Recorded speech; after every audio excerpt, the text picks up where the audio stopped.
Super excited to have you all here, and I'm super excited to have our panelists here tonight as well. My name is Jess. I am from Canva Space, the home of online workshops and webinars for our Canva community and our broader design community as well.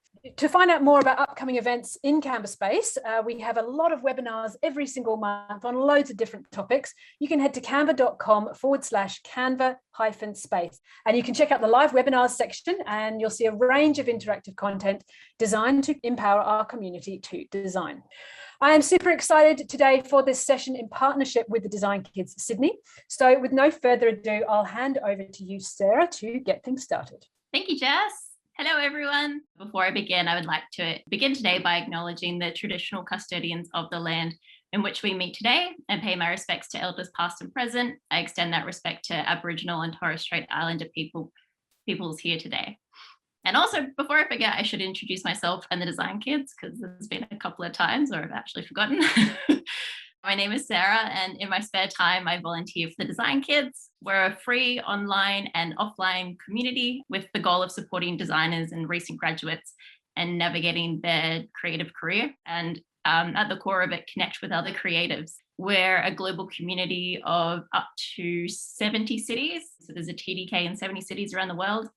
And we usually meet by a free meetup event once a month. And yeah, so tonight we've got a pretty exciting event. Like, this is a bit of a passion project of mine. I think this is something that I really personally identify with in my career. Is just, it's a pain point and it's a passion point.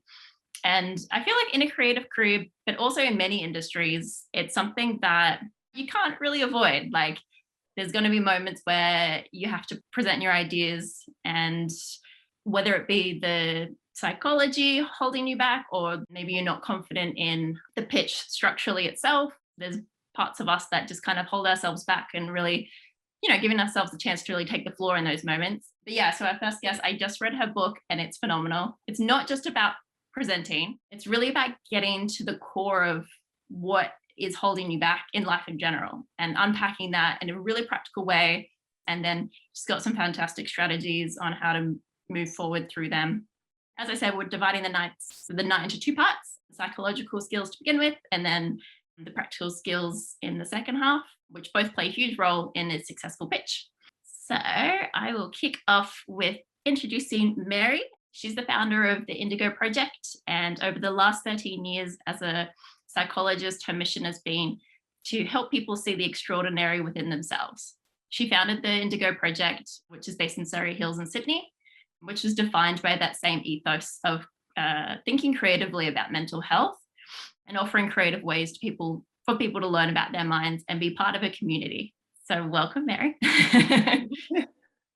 Thanks, Sarah. That was a lovely introduction. So I thought it would be nice to divide the questions into two sections. We've got 4 key questions here, because the way I read your book was that there was like 2 halves. Like, the first half was like unpacking, and then the second half was like practically reapplying. So I thought maybe with the questions, if we divide it into, first off, what's holding us back, and then secondly, like, I called it growing and glowing. I don't know. It's like, yeah, something cool. Something cool.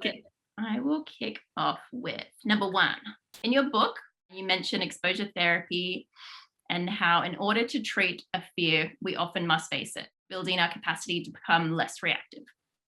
In the situation of overcoming the anxiety that can overwhelm us in a presentation situation, do you think exposure therapy is quite often the best way to tackle these fears, or do you have any other methods for reducing anxiety before or during a talk? And I would love to hear something right now. Well, I've been working with people in the creative industry for over 10 years now. And, what we're talking about tonight, overcoming or managing anxiety, insecurities, perfectionism, even procrastination, these are super common. So I think to everyone that's watching, the first thing that I have to say is, like, you are 100% not alone on your journey, and it is very challenging as a creative when you are putting a part of yourself out there somewhat to be judged. And it does get judged because, you get revisions and feedback and all of that kind of stuff. And that can be really hard. So when it comes to anxiety, it does come a little bit with the package of being a creative person at times. And when I think about anxiety and how I work with my clients, usually people come into therapy sessions and they are trying to get rid of it. They're like, how do I get rid of my anxiety?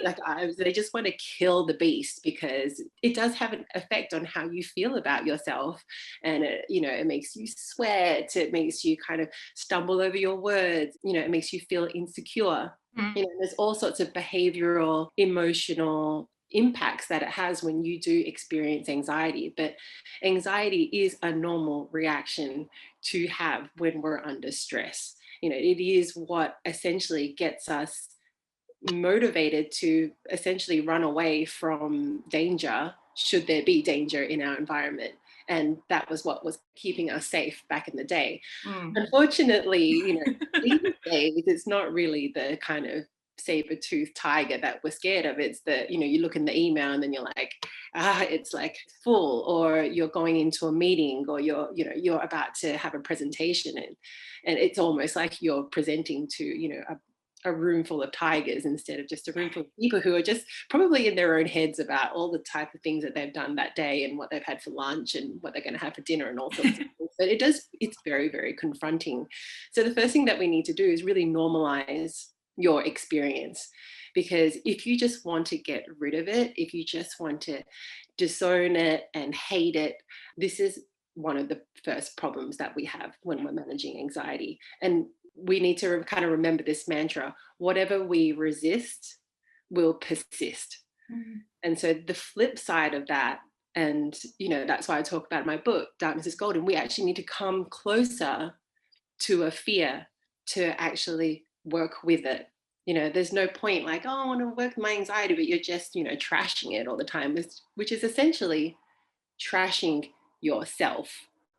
Yeah. And this is where it gets, a little bit deep, when you recognize that the emotions that you have, you are actually in a relationship with yourself. And if you have an emotion and you get upset with yourself, or you tell yourself not to have it, you kind of create a bit of a disconnection between yourself. So if you imagine your friend says, hey, I'm feeling really anxious, and you're like, no way, you're ridiculous, what are you doing here?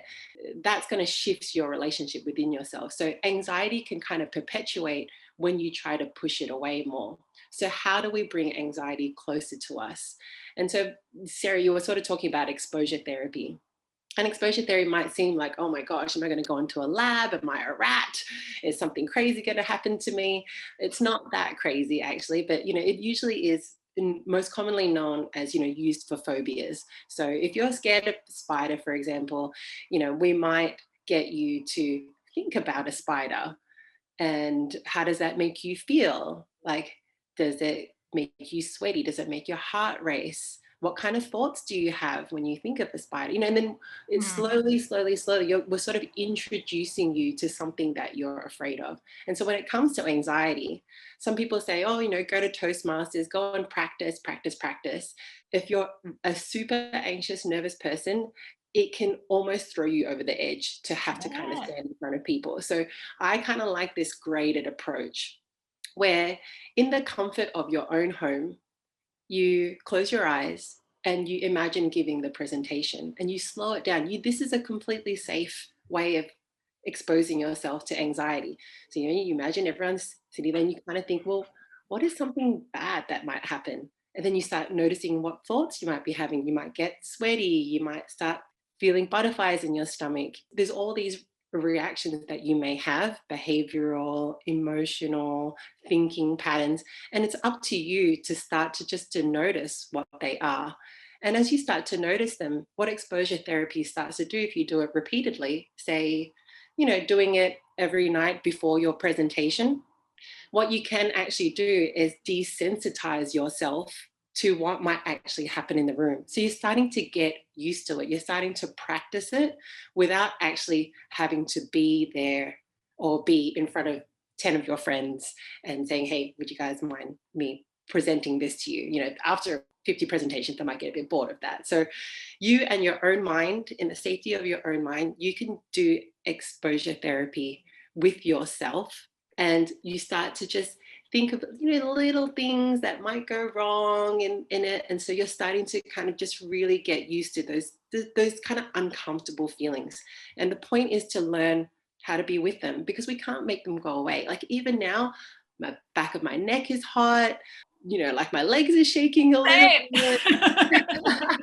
bit. But nobody can tell that, I'm like, oh, a bit of a sweaty mess right now. But I'm aware of that's what usually happens to me when I feel anxious. And like, it's just a sensation.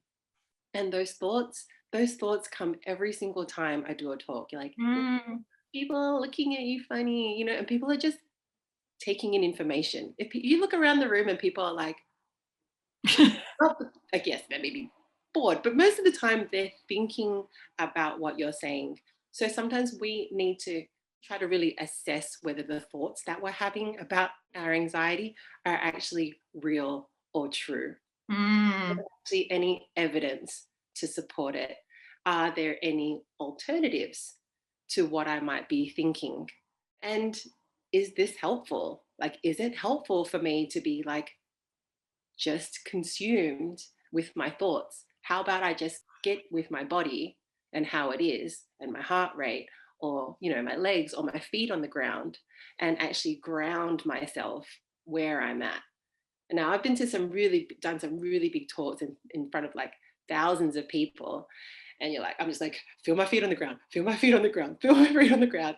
And I'm still really anxious. My heart's still pounding. My feet are still, they're on the ground. And I just have learned to accept that that's how I'm going to feel, because I care about what I'm talking about. I care about making, I want people to enjoy what I'm doing. If I didn't care, I probably wouldn't be doing my job anymore. Just know that there are other little things that are behind your anxiety, the fact that you care and the fact that you want to make a good impression. I think a little bit later we'll go into maybe a little bit of the deeper things that might be there, little tiny little demons or little devils on your shoulders that you can sort of face to help you manage your anxiety on a bit of a deeper level. One thing I wanted to say as well, yes, is this is really helpful for me, that your anxiety, you can imagine it as a little creature. And it has a name. Maybe it's Kate. And Kate, you say, oh, Kate's here. My anxiety, Kate. Oh my gosh, Kate. Oh, hey, Kate. And what we need to learn how to do is like have conversations with our anxiety. So we're not pushing it away. We're not going, could you just go away, please? You're like, hi, you're here. Okay. What's happening with you? Are you okay? What do you need? And if we develop that different type of relationship with our anxiety, we can come a little bit closer to having a bit more compassion for ourselves when we're in that anxious state, instead of pushing it away and making it like this thing that you can't get rid of. Like, embrace it a little bit, make friends with it. It's not really going to go away automatically, but if you bring it closer and say, hey, it's totally okay for you to feel this way. There's 100 people looking at you, and that's normal. And then you just go and breathe it out. I love that. I especially love how you said it's just like, you take your anxiety and you observe it. You don't judge it. You don't go the extra mile of placing judgment on it and then spiraling out of control. Yeah, I couldn't agree more. That's amazing. Okay, number 2. Do you think perfectionism and our subconscious fear of disappointing others plays a role for some in building this anxiety, which I think you alluded to already? You mentioned in your book regarding the fear of disappointing people that healing this wound is learning to lean into the discomfort of disappointing others. Do you have any tips or reminders for us who are learning to lean into this more? Well, when I think about perfectionism in myself or in my clients, this is where we're going to go a little bit deeper. And, I think about what experiences did you have in your life where you felt like maybe you weren't enough, or that you needed to be more to be validated or accepted or acknowledged. And I noticed when we came into this webinar today, there were so many people from all around the world, and a lot of people from Southeast Asia country like Thailand and Malaysia. And I really understand, lots of cultural pressures sometimes for us to be more, and even Western standards of it's so important to be better and always achieving and kind of climbing the ladder and doing. There's a lot of pressure on young people today to be more than. And my whole philosophy is being with who you are and learning to love who you are outside of what you do. And we have an identity that we have for ourselves, which, perfectionism and being organized and being a good designer, like we have this identity that we have for ourselves. And we have to be really careful that we disregard that there's someone in the picture who is just you, who can be loved even if they have do a crappy design one day that no one really likes, whatever, that is a good person, rain, hail or shine, not someone whose, worth is dependent on what they do. So when I think about perfectionism, it is so common that I see in not just designers, but all people all around, because there is this expectation, societal, cultural, etc. And it makes me wonder and want to ask people, where does that come from for you? Because when we get to the core of why we do what we do, it's very healing. We talk about tips, but then sometimes I just want to go a little bit deeper, because sometimes the tips, we're all just grabbing tips all the time, but we never get to the core of why we do what we do. And this is when we ask ourselves these questions, like, why? Like, why is it so important for me to be perfect? Like, where did I get that idea that that was important? Sometimes that perfectionism has actually been a protection mechanism to keep us from feeling things that we didn't want to feel, sad or lonely or bullied or afraid or lost in our lives. Getting very deep, but I am a therapist. Yeah. I think it is important to talk about these things, because inside all of us, sometimes we do have that little character. We've got the anxious one, but then we've got the little insecure, afraid one too. And often when we're not perfect, we give that one a lot of shit. We really beat ourselves up when we make mistakes. And if you just think of a little puppy that you're trying to toilet train, if you just keep beating it up all the time, it's probably going to be really afraid of you. So much of my philosophy and what I write about and what I talk about is about having self-compassion. Self-compassion for your perfectionism. Now that sounds weird, but seeing it as a protection mechanism for you not to feel the things that you don't want to feel. And what about if we sometimes we feel not good enough? How about we go and work on our self-worth instead and learn to love ourselves no matter what we're doing, what we're not doing, what we are doing, and sort of try to figure out where those voices in our head are coming from. The most important voice in ourselves that we should try to cultivate is this wise self. So the wise self, if you imagine like a boardroom, the wise self is like, the manager, at the front. It's the one that listens to all these little voices inside of you and listens and is compassionate and lets people have their say. And when we're talking with perfectionism, it's like, well, I've just got to get everything right. I've just got to do it. Why is that? Why do you, having that relationship with yourself where you can question these things, I think will get you a little bit deeper into understanding why you do what you do, instead of just trying to fix it on a surface level. And this is really, really, really important. And I say this because I know there's a lot of young designers in this webinar, is because, I'm a little bit older and I'm a perfectionist, and I have burnt out so many times. And I've seen so many people in the design industry burn out. And it's really so unhealthy. And so like, it really kind of gets me. I've been in this industry for over 10 years and it's super common.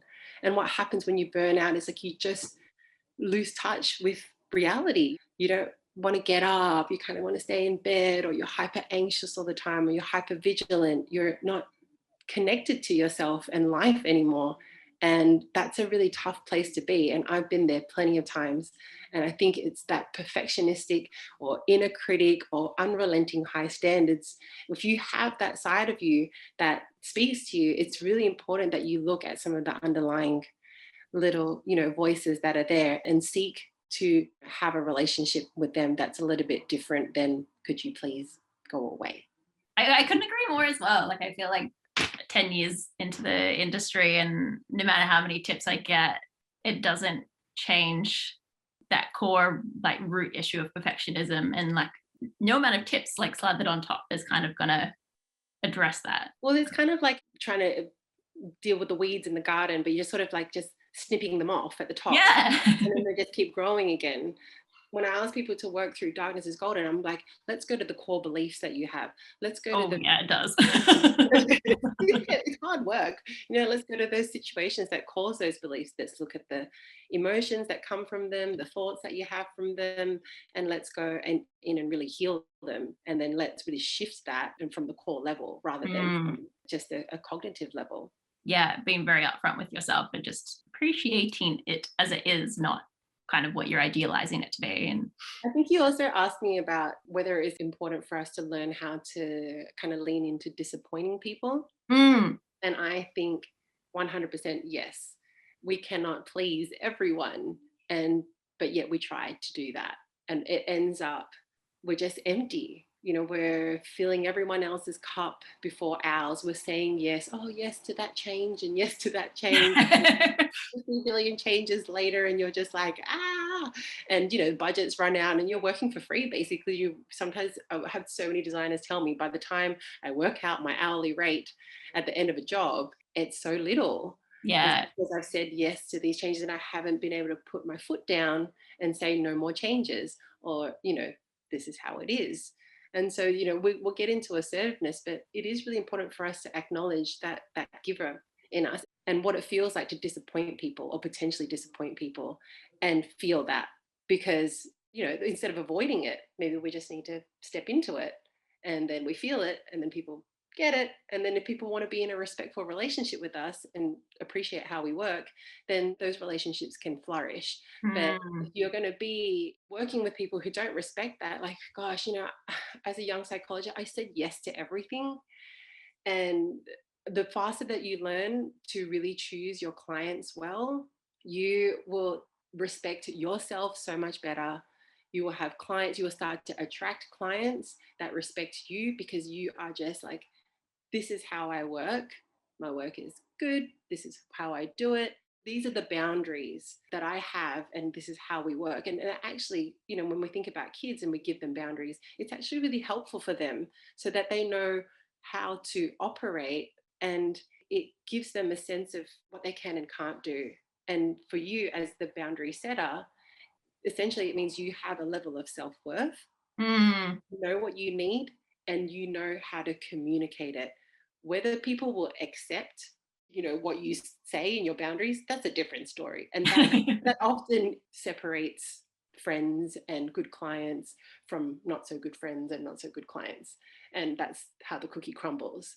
But it's better than spreading yourself so thin that you cannot give to yourself and you cannot build what you're trying to build in your creative life. Yeah. And as Anthony said in the comments, just being a people pleaser is emotionally exhausting. So it's just taking from your energy. All right, question 3. There are 2 key benefits to improving your sense of self-worth, which are related to our topic today: confidence and valuing our ideas, to which we all know the saying of, if you don't believe in your ideas, no one will. So I think valuing your ideas is extremely important. And you state in your book that a sense of self-worth isn't going to fall into your lap. It's cultivated through practice. What are some of the practices or intentions that you often recommend to help foster that improved sense of self-worth? Yeah, and ideally boost our confidence.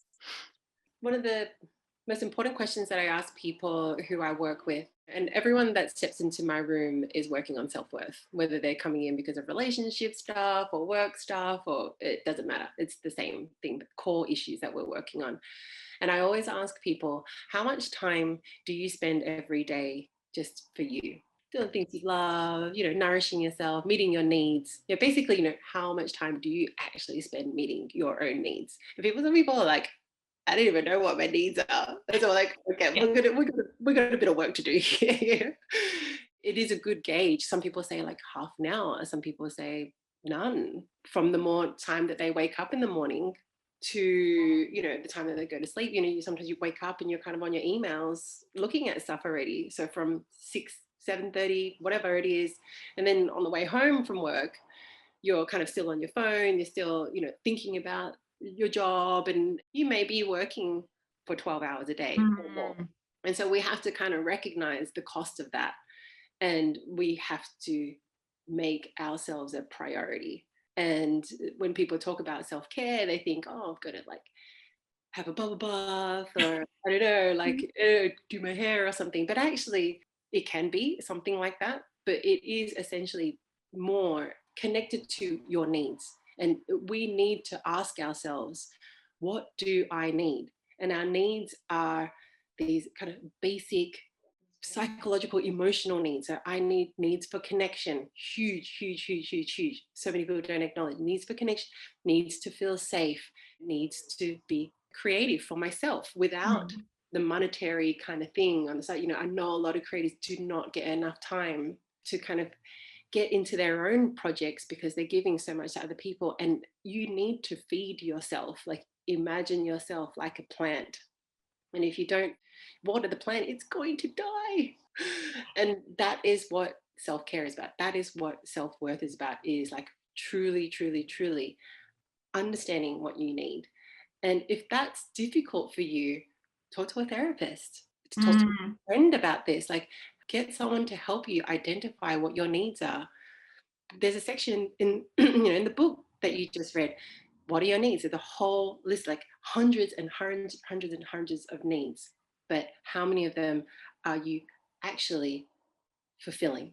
We don't have to overcomplicate self-worth, because I think we have this image of self-worth like rocking confidence, and I'm like strutting down the street and I'm like, yeah, you, like, hey, like, that's not self-worth. Like, self-worth is actually just, it can be a real quiet sense of just knowing who you are and what you need, and attending to that. And that is really powerful. And that is actually really amazing when you meet someone who's just that kind of quietly confident person who's just got their boundaries. They don't overextend. They don't overstretch themselves. They say how they feel. They, say where they can't do something. They're just like, this is just how it is. And you're just like, yeah, cool. Because most of us are pretty understanding. But I think we have it in our heads that we need to be more. And who is that doing the expecting? Because sometimes when you test it out and say, oh, like, hey, I can't make it this Friday, they were just like, yeah, cool. But in your head, you're like, making this huge thing. You've like written like the text message like 10 times, and you're like, oh, how do I make it sound? And it's like, oh, hey, I can't make it this weekend. And it's like, yep, cool, no worries. Hope you're okay. And I think we just need to test out, experiment a little bit with stepping outside of our comfort zone, and like I said before, being aware of those kind of bodily sensations or those thoughts that we might have, and just going, yeah, cool, they're here and I'm going to do it anyway. It's so true. Yes. Final question.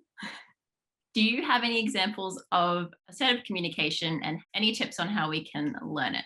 If people think of assertiveness along a continuum, we're going to have assertiveness in the middle, we're going to have aggressiveness on one side, and we're going to have submissiveness on the other. And so everybody knows like where they kind of sit on that spectrum. And so we either sit on usually on one side. And often when I work with people who are really submissive, say when they are trying to work on becoming more assertive, think that they're going to all of a sudden become super aggressive. Yes. I can't say that. People are going to like freak out and think I'm just like super aggressive. And you're like, we're like getting you from here to like here. They think we're going to the other side. And then you're going from this side, the aggressive people, and they're trying to get them to be, just chill a little bit. They're like, oh no, people are going to step all over me and I'm going to like be super vulnerable, and people are going to be like, what the hell? And this is just our minds again. Like, we need to know that on this journey towards assertiveness, we're really probably just moving just a little bit away from our current tendencies, because we're little safe creatures. We kind of just like test things out. And probably the easiest way for me to come into an assertive place, again, is to think of a persona. Before I go on stage, usually I take on a persona of someone who I think is really confident. So I'm like, Beyonce, Michelle Obama. I'm like, okay, how would this person stand? How would this person walk? What would this person say? And I just sort of get myself into this person, because Beyonce ain't like, oh no, hey guys, like, hope you like my talk. She's a boss. And I think it's like when we bring on persona, we're essentially shifting our body. We often stand up taller, and our body language is really important. Psychologically, when we shift our body, we actually shift how we feel. So when we take on Dalai Lama or whoever it is, that persona, we kind of shift in our bodies. And if you have time, go to the bathroom and do like some Superman poses for at least 2 minutes. You like Superman, 2 minutes, and then you like hands on your hips, and that actually psychologically will shift your state of mind as well. Practice. It's actually practice. It's actually using the body to help you become more assertive. When you think of that person and how they might communicate something, it's easier than for me to give you lots and lots of different examples of assertive. People like, say this, and you're like, when I'm nervous, I will not remember that. I can't do that. But if you're like, okay, well, Beyonce's walking into this meeting, she'll be like, hi guys, so happy to see you. This is what I'm going to be presenting today. You're going to love it. It's so fab. And then like, people be like, who is this person? You're monitoring the whole vibe, right, of it? Yeah. And like, to me, this is the easiest way. This goes beyond all the kind of tips and stuff that you have to remember. Actually, I have heard about that power posing as well, because often the mind reads from what the body, like the physiological aspects of the body. So like by you kind of moving your body into a confident position, it tricks your brain into thinking that you are actually confident right now. So thank you so much. That was all the formal questions we have, but I'll check the Q&A box and the chat. And while I do that, I'm just going to pop up a slide so everyone can see the details of your book and your social handles, because often those are the questions that we get. All right, cool. What is your favorite power pose? I love it.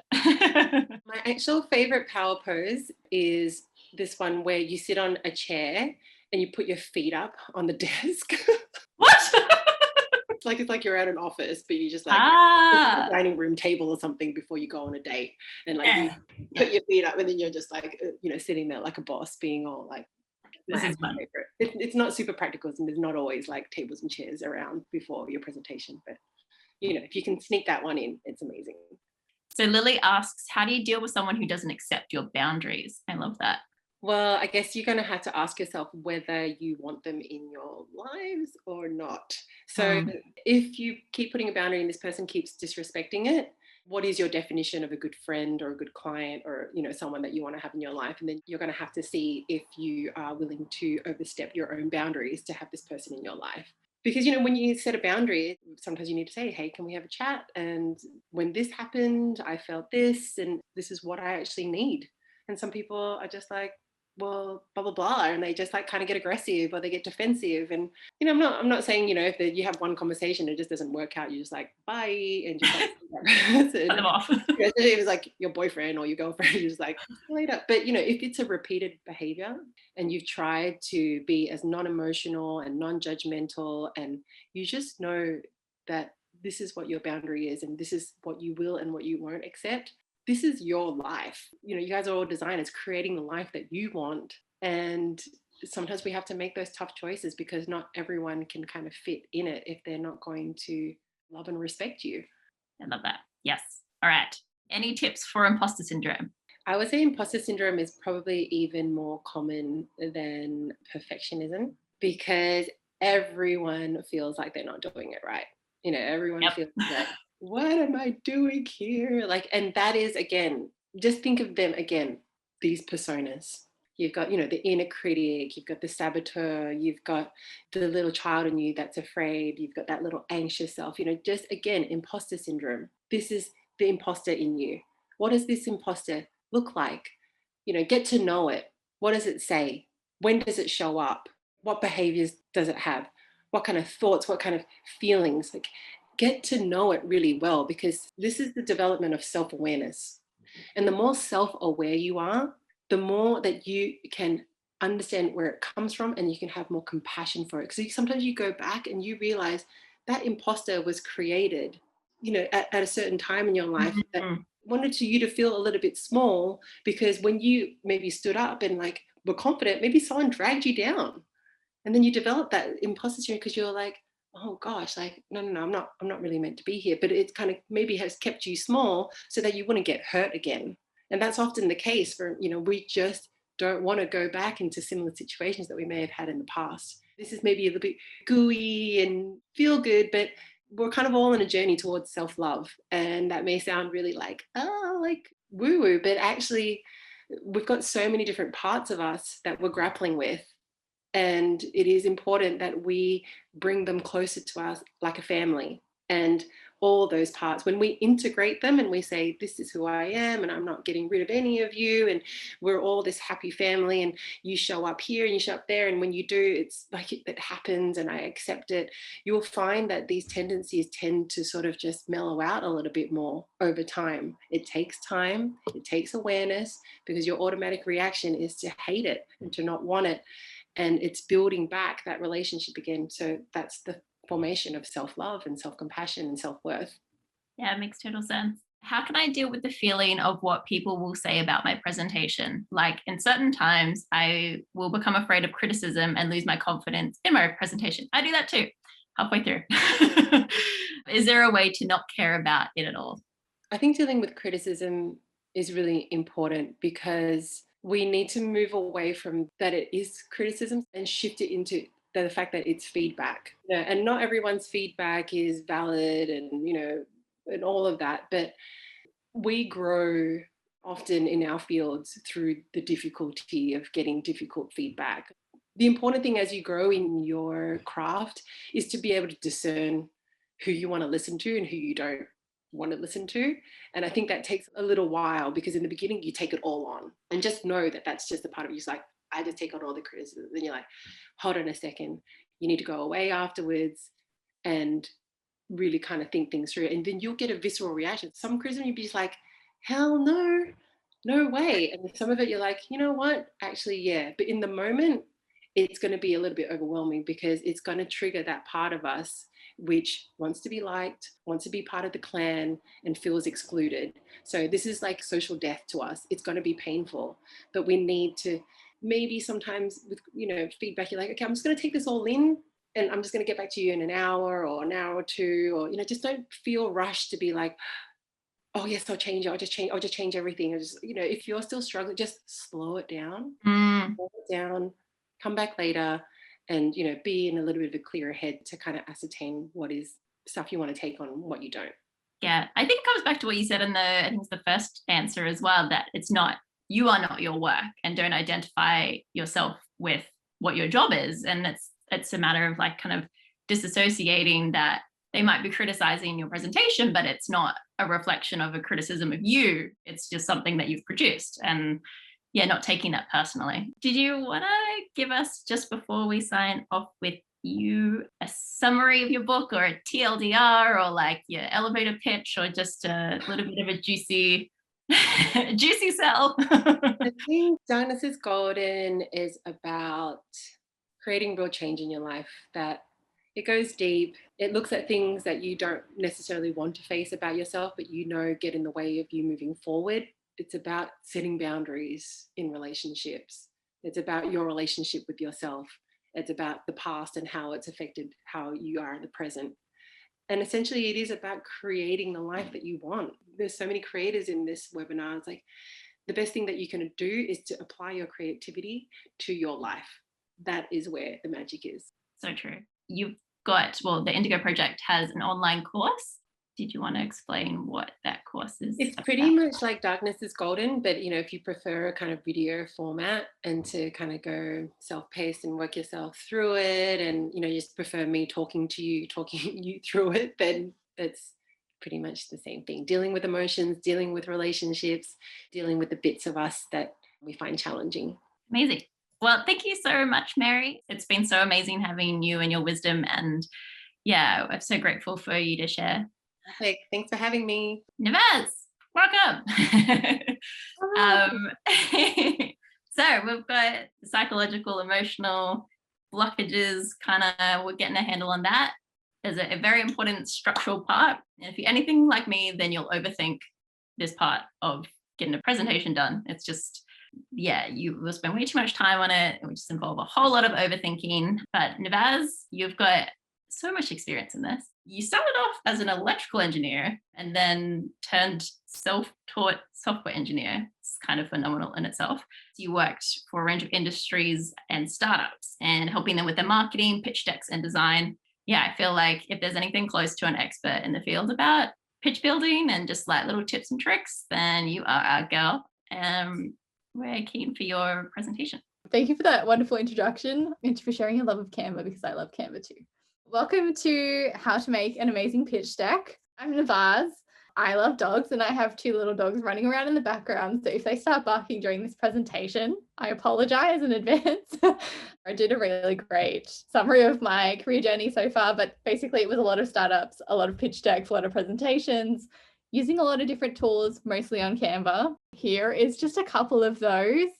Some of them are beautiful and some of them are not so beautiful. So, I think something that's really important to bring up after that last talk that we just had is that you'll get better over time, and don't be afraid to put out a really bad presentation and then slowly iterate over your design skills and your presentation skills over time. I definitely have, and sometimes you don't realize that it's bad at the time. Canva is a graphic design platform that makes it easy to design anything for free, and it empowers the world to design, which I think is amazing. So feel free to open Canva and work alongside me if you want. This is going to be more so me demoing everything in front of you, but feel free to have a play and use the same features that I am as we go through. In this session, what we'll do is we'll talk about how to structure a pitch, then we'll go into how to set it up and what an awesome slide kind of looks like. Then we'll go into templates and creating the perfect pitch, and then how to take it to the next level. So the way that I like to think about this is that we're looking at the parts that make up a plane or a pitch deck. We're looking at the individual parts that you put into a pitch deck or a plane, and then how to bring it to life and make it look really fancy and get it to actually fly. So let's look at how to structure a pitch. A pitch, in my opinion, has 5 main parts. I like to break it into who is this pitch for? What kind of problem are we solving? What is the solution? How are you going to solve it? And then how much value does it add to the person or people that you're solving it for? So let's jump into who is this pitch for?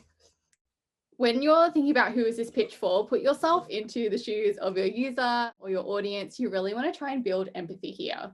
And a really great way to do that is actually just tell a story. If you're talking about a dog lover, for example, you can bring up someone that really struggles with her Zoom calls because she's got noisy dogs in the background. Bring that up, put it in story form, build the problem that way. And then that will create a really nice foundation and also make your pitch really memorable. So number 2 is, what kind of problem are we solving? Obviously, you want to outline what kind of problem you're solving, but then you also want to quantify it. We want to know, how often does this person come up against this problem? How big is this problem? Is it something that they encounter every day, multiple times a day? Is it 24/7? Is it a couple of times a year? And then how many people does this actually impact? So is it one office worker in an entire building? Is it every single driver on the street? Or is it only dog lovers? So we want to really help your audience understand how big this problem is and how much your solution is going to help with it. So then we want to outline the solution. So we want to think about how you're solving the problem. And here you want to be really kind of inspirational. So feel free to put in lots of graphics and flow diagrams and kind of bring your idea to life. Obviously outline the solution to your problem. You also want to outline how your solution works. So that's where your flow diagram might come in. We want to keep this really high level, so try not to go into too much detail here, and also describe how it looks like or show how it looks like. And then we want to look at, how does the solution work? So this is where you'll go deep diving into that solution that you've created. If it's something technical, for example, you might be looking at how you'll come up with the design, and then you're going to build it, and then it's going to go to users, and then you might iterate on that. And if it's something a little bit easier than that, then also explain how that works. Talk about the expected impact. So is this going to completely solve the problem that you're solving in this pitch? Or is it just going to help a little bit? Or is it going to transform the way that we work or do things every single day? Again, visuals are really, really awesome here. If you can have people interacting with whatever your product is, that's a really great way to actually showcase how it will be used, especially if it's something quite technical and hard to visualize. Showing some kind of image is a great way to help educate the audience again. So now let's talk about what makes it awesome. So you really want to nail, I guess, like why your solution is the best solution here. So you really want to convince the audience or your pitch judges or whoever it is listening to your pitch that your solution is the best solution and why it's the best solution. So a really great way to do that is to add credibility. And so that usually comes from dropping some kind of facts or data. So great ways to do that is to talk to people that might be using your product or solution that you're going to pitch. And that might be doing quotes. You might add in videos of people talking about your product or when they first heard it. Put in data. So if you surveyed a whole bunch of people or you've actually got user data, show some of that on there. The more that you can sort of bring to life how much people love your solution, the more convincing it's going to be. So now let's jump into what kind of slides are in a pitch deck. So I love to break it into, again, 3 kind of categories. The first is a title slide. So very similar to this slide that we saw before. Here we go, this one, that will be a title slide. And then we've got an info slide. This is usually where you have a little bit more detail. So the third kind of slide that we have is data slide. So if you remember back to making sure that we can convince our audience that we've done lots of user testing and we've really thought about the solution and how people are going to be using the solution. This is where you pop in your quotes, numbers, and usually a graph with a little bit of text. So try not to have more than 2 types of fonts per page. Make sure your text is really large and clear, and try not to have too much text on the page as well. Try not to overcrowd, especially for data slides. If you've got pie charts and things like that, your text doesn't have to go around the pie chart. It can go next to the pie chart. It's just as visual and you can still convey the same message. Keep to really short and simple sentences and not too many ideas per slide. Make sure you use some visuals to go with that as well. Don't go with too many colors per slide, and make sure that you can read the text on the slide. So try not to use yellow on top of white or vice versa. Try and think about, again, big auditorium, you're sitting all the way in the back. Can I read the slide? And a great way to do that is maybe to put down your laptop at one end of your room, run to the other and flick through all the slides and make sure that you can see everything really clearly. And use a cohesive theme. I think it just brings this element of professionalism to your pitch and it makes it a lot more memorable. And don't be afraid to use crazy colors like red or like an electric blue or something like that. I'm a big fan of color, as you can tell by the yellow background. So don't be afraid to do something outrageous because it makes it just more memorable. All right, let's look at how to take your slides to the next level. There's a couple ways that we can do it. So the first is probably to use stickers. And stickers are basically this like little animated thing that you can find within Canva. We can also have audio. So audio you can find under elements again in Canva. And you can actually drop it into the background of your presentation and then like pause and play it whenever you like. So it's a great way to kind of just set the mood for whatever presentation you're about to give or pitch that you're about to make. So choose it wisely. We had some audio before we started off this set of presentations as well. So, I think it helps get everyone in the right mood to be receptive to your presentation. We can also add in some video, which we'll look at on the next slide. A video again is in this elements tab. And then we've got GIFs. So if you want to add a GIF, we can go to more and then add in GIFs from Giphy. So feel free to drop in whatever it is that you'd like to drop in from there. There's a bunch more integrations as well, including great ones for mockups. So feel free to drop them in and bring your design or your solution to life. There's great ways to do it, even if you don't have a physical solution. So here is an example of video in the background for a title slide. I think these are really impactful and it's really cool to add. Just be mindful again. I think the white text on this background is a little bit hard to read, yet whatever your video is isn't too intense or it's not overtaking a lot of text that might be on top of it. Here's another version of Appreciate Me. I think this really captures the food and the friends, makes you feel a little bit hungry and maybe a little bit hungry for what's going to be in the pitch. So really think about the video, play around with what's in it, and you want to try and evoke feeling in the audience. That's going to make it really memorable as well. Awesome. So let's have a look at adding stickers. So here's an example of an Appreciate Me title slide, again with a sticker. I just went all, and then I think I went taco, and there's the jumping taco there, and I've just dropped it onto my slide. So let's have a look at adding some product shots. So to add product shots, we can do this in a couple different ways. So we've got videos, images, GIFs, and integrations. So here's an example of a couple of different ways that you can add product shots. So these are actually frames, which are like image frames on Canva. So if I type in iPhone, for example, into elements, we get one of these frames.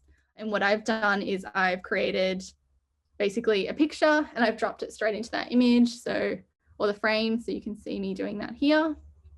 And it looks like it's within the phone, which makes it look like it's coming to life. A video, again, is a really awesome way to do that as well. So here's an example of both of those playing.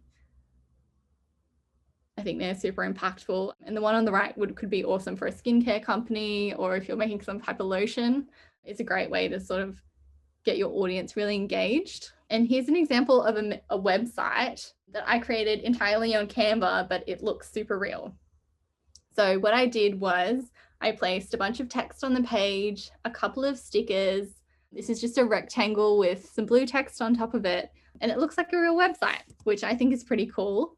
This took me a couple minutes to make, and we can just like drag the elements around and that kind of thing. So yeah, don't be afraid to, I think, not actually have a real product, or that you don't have a tech background, but you want to convey that you've built a website or whatever version of that there is. And so what you do from here is you can actually just download this slide. So make sure you select only your slide, and then you can download it from here. And what I did was I dropped it into a frame. So this is a laptop frame, and I'll show you what that looks like in real life. And it looks like I actually created a website, which I think is pretty cool. And I used to do this stuff in PowerPoint, and I've now transitioned to Canva. So pick your tool of choice and use it to the best of your ability, and you'll be able to create a mock-up that brings whatever it is that is your solution to life. So a couple bonus tips before we finish up. I highly recommend Canva. And if you're still stuck on PowerPoint, definitely try transition over, take baby steps, practice your pitch out loud. I think that's really important. We were also talking about like visualization before. So I think that's a really great tip, and I've definitely used it before as well. So close your eyes, visualize yourself doing the pitch, smashing it out of the park, and then how you're going to feel afterwards. I think that's a really great way to beat the imposter syndrome and make sure that you really nail it on the day. Keep to really simple sentences. Don't use big fancy words or language that you wouldn't normally use. It's just going to get you confused. And if you're already flustered, just make it worse. You can convey awesome ideas with simple sentences as well. So don't think that fancy language means fancy ideas.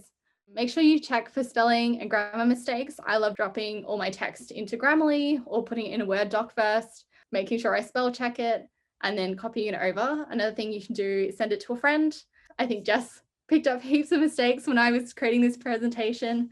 So don't be afraid to send it to a friend, get them to check it, send it to another friend, get them to check it again before you present. The worst thing is getting up on stage and then going, oh, I've got I in mistakes. That's not fun.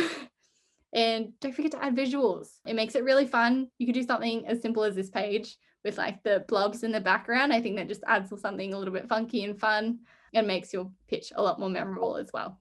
But at the end of the day, you do you. This is my bunch of recommendations, but add your own flair to whatever it is you're doing, and be experimental. I think that's really important as well. And apply whatever you've learnt really soon. So if you apply it within 3 minutes, you'll retain almost 100% of it. Over 3 hours, you retain like 90% of it. And over 3 days, it drops down to something like 50. So be sure to share with a friend and actually action on some of the cool stuff that you learnt today, whether that's using Canva for the first time or thinking about what you put into your pitch before you actually write it. Make sure you action on it so that we can learn and retain what we've learnt today. That's it from me. Thank you. I feel like you covered a lot. We got so much Canva goodness there, Nivaaz, so many features. So I hope everyone was inspired to really take up Nivaaz's challenge there of putting into practice some things that you picked up during this session within those allotted time limits. Yeah, thank you so much, everyone, for coming. Thank you so much, Jess and Canva Space, for hosting us. I hope that we can have many more events in the future. Big thanks to Nivaaz for sharing your wisdom and your very, very detailed slides and wealth of knowledge. And yeah, I hope everyone has a fantastic evening, day, whatever the time is where you are. It's a bit of variety. Fantastic. Thank you so much. Yeah, super excited to have an event with you, Sarah. And thank you again, Nivaaz, for showing us all of that pitching goodness. We look forward to seeing you all at another Canva Space and Design Kids event. Thank you.